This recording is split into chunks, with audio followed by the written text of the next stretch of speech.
All right, guys, today Aaron and I made it over to the 309. We are at 309 Machine, and Mike here invited us over to do a tour, kind of talk about saws and see where these saws are made and how it's done. So we're going to show you today. Hey,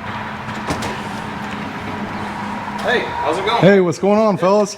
We are at 309 Machine. We're in the shop here. Now, you don't have a giant place here, but you do a lot of work. Yeah, so, well, this is a lot bigger than my garage is where you I was started doing it. So, yeah, so this shop's 25 by 60, 16-foot ceilings, but it's lots of space in order to, get the machines in here, and it's a lot bigger than my garage was. So, I'm able to store a lot more saws here and get products in and out, and so. So how long has 309 Machine been building chainsaws professionally, like you've been in business and shipping these things out? Yeah, so we've been doing it, I was doing it kind of on the side of a full-time job for probably 6 months or a year. And then full-time, we've been doing it for a solid year now. So it's, we do a lot of saws, and in the last year, I can't count how many we've done, but it's quite a few. So what is the saws you offer ported? Like I can either send a saw to you or I can buy a saw from you. What saws do you offer? Yep. So right now we're kind of focused on steel.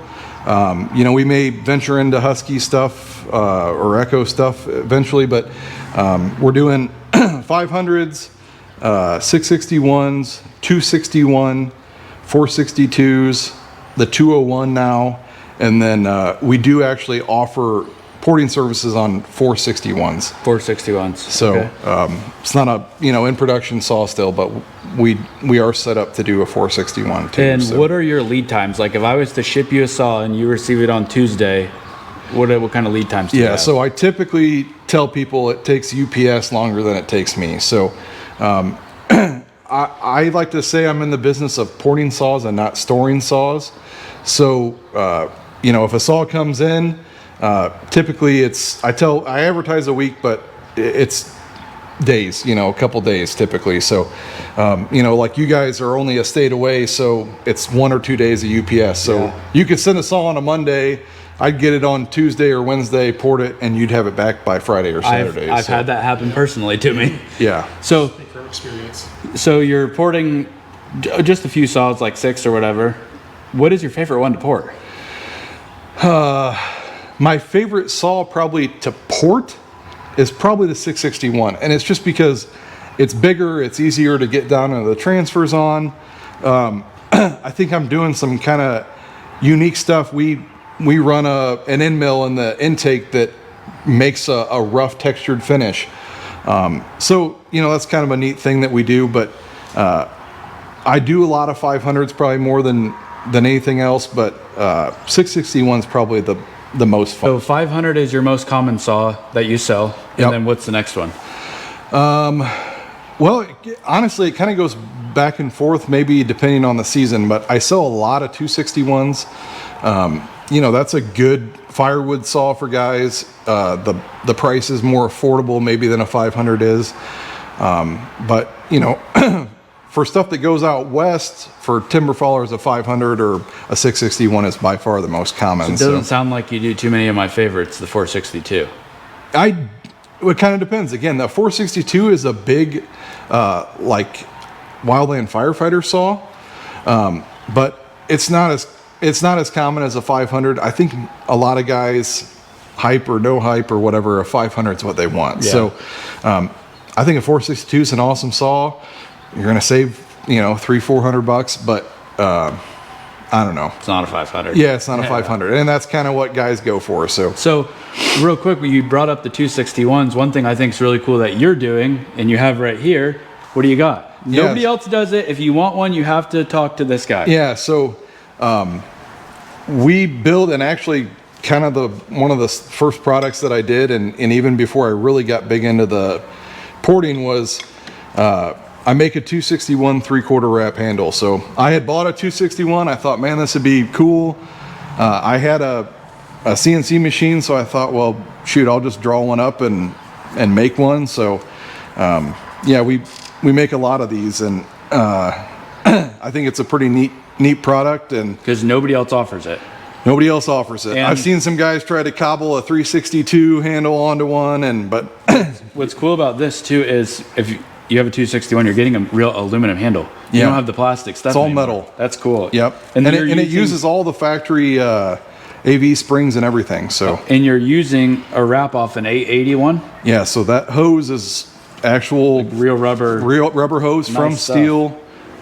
Yeah, the tube's the same diameter as an 881, so that's what we're using is, factory steel parts. I've experimented with some wraps and they just didn't feel quality to me, so that's what we've been using. So I think it's in the name 309 machine. What is different about you porting versus the traditional way of porting and kind of what everybody else ports? You're standing behind it, right? Yeah, so this is a 5-axis CNC machine. This is where we do, basically all of our porting. Now, with the asterisk that we do the uppers and, some final finishing and stuff by hand, but the majority of the machine work is done on this. We don't do really anything conventionally by hand. So along with that, we only do these 6 models of saws. So as unfortunate as it is, if you've got a brand new in the box 044, I'm just not your guy. So it's a great saw and I would love to be able to do it. It's a lot of setup to run a saw on a machine. So we have to focus on saws that, there's more availability to. And more support long term. Right. Yeah, because like you were telling us earlier, when you do a saw, you scan the cylinder, right? So you know all of its tolerances and tightnesses and all that stuff. So you know exactly where to cut, where you can't cut, kind of thing. So it's an investment in some R&D rather than just sitting down and just seeing how much you can Dremel out. Yeah. Right? Yeah. So it's not just having the cylinder is not good enough, right? We send it off, we get it scanned. There's a bunch of CAD design on the back end that we have to do, and we have to map out.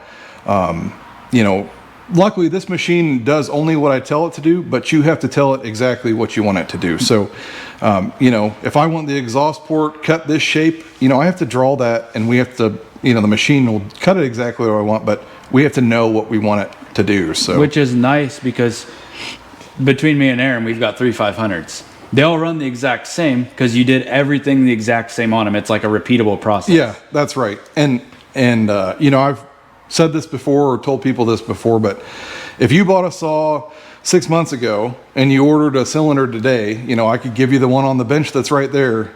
You put it on your saw, it would run the exact same because it was cut the exact same. Mm-hmm. So, that's one of the big benefits of running on a CNC is the repeatability is, And the unmatched. turnaround time. You can do a lot of saws in one day and ship them out. That's right. Yeah, so we can run a lot of saws through here, and like I was telling you off camera earlier, is I don't have to run saws in a batch. I can run like tomorrow. It's going to be a 201, a 500, and a 661 back to back.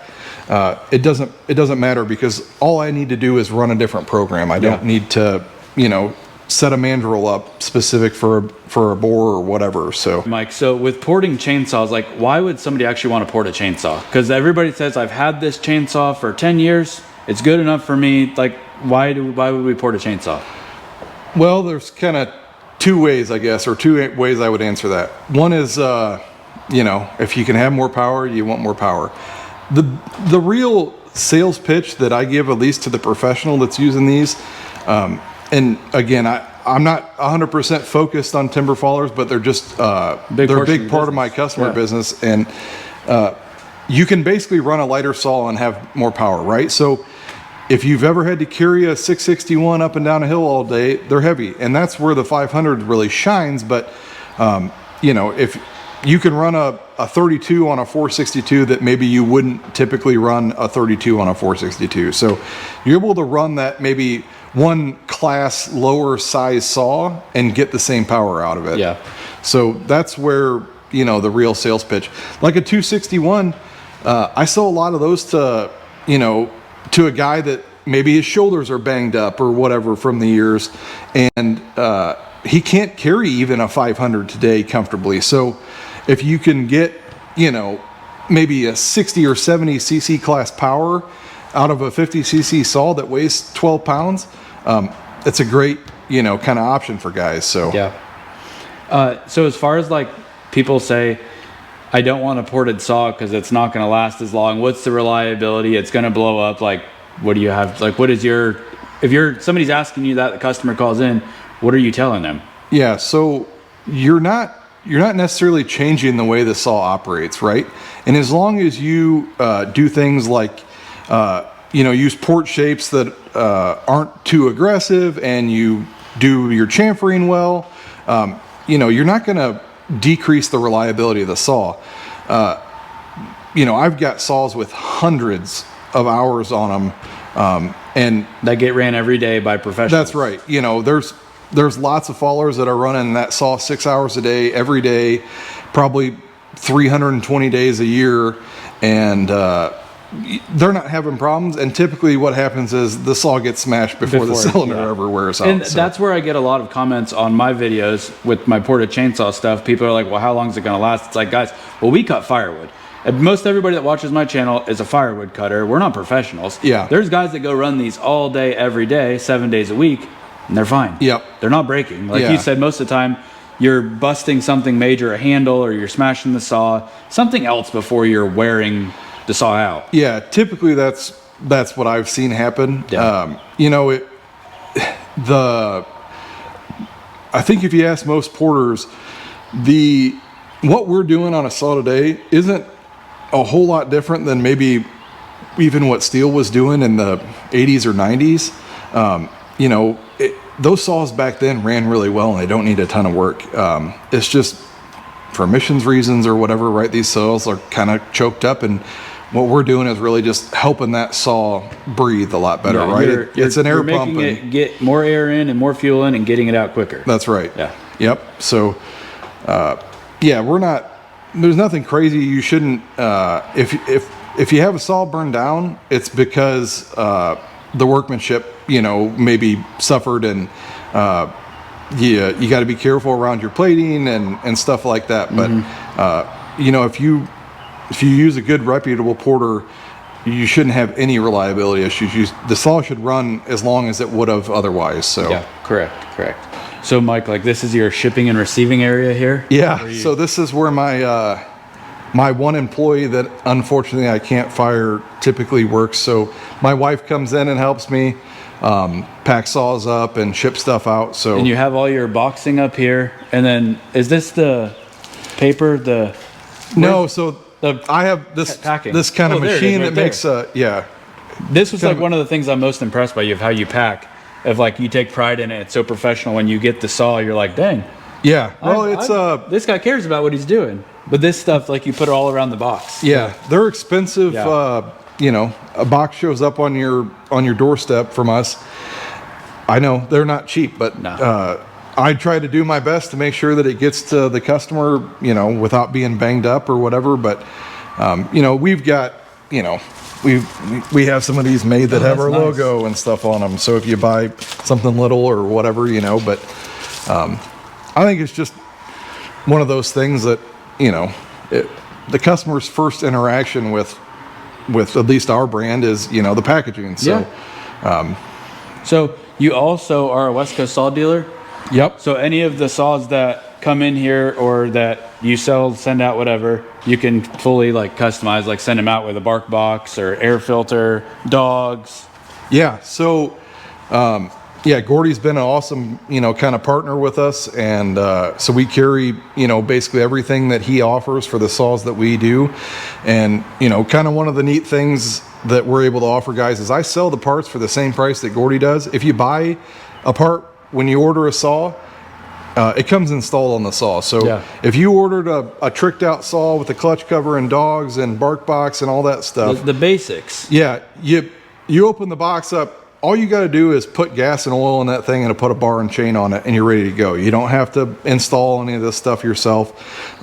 We've recalibrated the saw with those parts on it or whatever. So I like that though, like, because if you're going to spend the money on a ported saw, you're not just going to like skimp the rest of it. Like, we're getting the basics: clutch cover, bark box, some dogs down here. Yeah, that's suspension kit. Suspension kit, like all of it done. You put it together. Yep. I'm going to get it home, put gas in it. We're going ripping. Yeah. And things like a suspension kit. Sometimes it's not fun. Yeah, you got to take the saw apart, Yeah. you know, quite a bit to put it on. So I've already got the thing torn down, you know. Yeah. If you wanted to put something on yourself, you know, a bark box is relatively easy. Yeah. But something like a suspension kit, man, it's smart to just order it and I can stick it on while the saw is torn down. And so. then you also offer all the different bars, like you can get any of the bar Yep. lengths, all light bars. That's the only thing we carry is And you got all the chains. the light bars. Yep, and steel chain. Yeah, it's cool. So, and we do offer, you know, when you buy a saw, it's 20% off a bar and chain if you buy the bar and chain at Which the is same huge time. because those bars are expensive. Yeah. So, you know, some of those, that's, you know, 50 or $60 off some of those big bars. So, Yeah. And then, so this is like, you get the saw in, you're tearing it down in here, yeah. So staging. I do all the tear down, assembly down there where the mats are. But Okay. like right here is kind of my grinding station. I do the assembly of the handlebar stuff, you know, primarily here too. Here is where you have like your saw stage of stuff you're going to be doing soon. Yeah, so like, you know, we don't try to keep pallets of saws here just for space. I've got some other storage space really close to here, and that's where I keep the bulk of the saws at. So we use this rack basically to stage, like, you know, that's tomorrow morning. That's what we're going to do is those 3 saws. And so we leave them there and they go onto the bench. I tear them down. I put the parts, you know, I made a video on, you know, how I tear a saw down and do the work. So, you know, they shuffle back down and then they kind of come down this way. And then when they're done, they go back down this way again. So, All right. So like the last question I have for you is why don't you port 400 steels? so some of it is it's just a lot of work to set a saw up. I think a 400's a good saw, but really by the time that we got set up to maybe have an opportunity to take on another saw like a 400, they had released that this new 400 was coming out. So I know that there'll be saws around for a little while, but I don't want to set up for something Put the investment that's into kind of it. steel, at least has already killed off. So Yeah. you know, it's the same reason I wouldn't necessarily do a 362 today, because both of those saws are going away. You know, we're gonna focus on the new saw whenever it comes out. So you will be doing the new 400. Yeah. So for sure, we're going to be doing the new 400. We'll be doing porting on it. I think there's probably an opportunity to do some handlebars like we do for the 261 too. So Awesome. And last, where are you located? yeah, so we're kind of in the middle of a cornfield. Not, you know, we're in central Illinois. It's a little town called Washington. It's near Peoria, which is you know, That way. yeah, right. So west about 10 miles from here, you know, like used to be the world headquarters of Caterpillar and stuff. But yeah, it's a little community, but primarily our business is run online, and, you know, UPS will take us all about anywhere you want to go. So Yeah. And where can we get a hold of you? yeah, so you can go to the website, 309machine.com. You can call the shop. I answer it probably even more than I should, and when I'm not here, but it's 309-868-1444.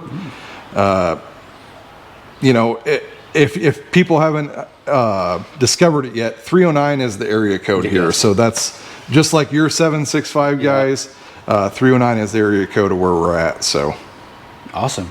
So it was a good time coming out and like seeing how all this works in a chainsaw business. yeah. So I think you know, we're doing things a little bit different, obviously, than most other guys, and this is a maybe more business focused, and it's not a, you know, it's. But I think that's what sets you apart. Sure. It's like you're more business focused. You're quick. You're really quick. Your packaging's awesome. You're doing things different, but you're doing things in a way that makes people that are on the edge of wanting to buy to go there and just do it. Yep. And that's how I was the first time I dealt with you. Yeah. It's like, I don't know. I just don't know if I want to wait like 6 to 8 weeks for a saw, and then, oh, it's only a week. I'll have it back in a week. Like, okay. Yeah, and Here's my money. I recognize that, and that's where, you know, again, we go back to the packaging, and these are they're pricey investments. Yeah. And I want a guy to spend. He drops a couple $1,000 on a saw. I don't want him waiting 6 or 8 weeks or whatever to get it. You know, 6 or 8 days is longer than I'm really even comfortable with. So, Yeah. Because like you told me earlier, you don't want to hold on to people's money. You're in the business of porting saws, not storing saws. 100%. I know what it takes to, make $2,500 to buy a saw. So if I take your $2,500, I want to send you something quick. Yeah. So, we don't sell saws that I don't have on hand. And And you don't do pre-orders. You said that too. yeah. So, I know guys hate waiting, and sometimes they feel better if they can pre-order it, but we're going to get more. Wait till they come back in stock, buy one. But you can be confident that if you buy one, you're going to have it, relatively soon. Now, there's always that 1 or 2 times that something funky happens, and inventory gets off one saw or something. But I'm going to call you. We're going to have a conversation. I'm probably going to offer you a better deal to get a saw that in stock or whatever. So, yeah. Well, that's awesome. And if you guys need a ported saw, something that this guy offers, I can assure you, you'll be pleased with the performance of it. We've seen the performance. Performance is good. You'll be pleased with customer service. Like, you'll feel like you got your money worth. So, yeah, he's not paying us to say this stuff either. Yeah, he's thanks. the most he's ever gave me is a hat.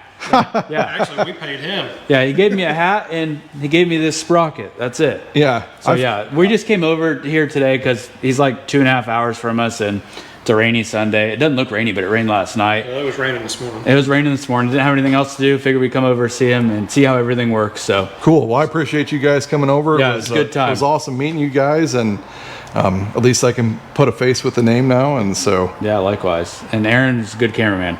All right, see ya.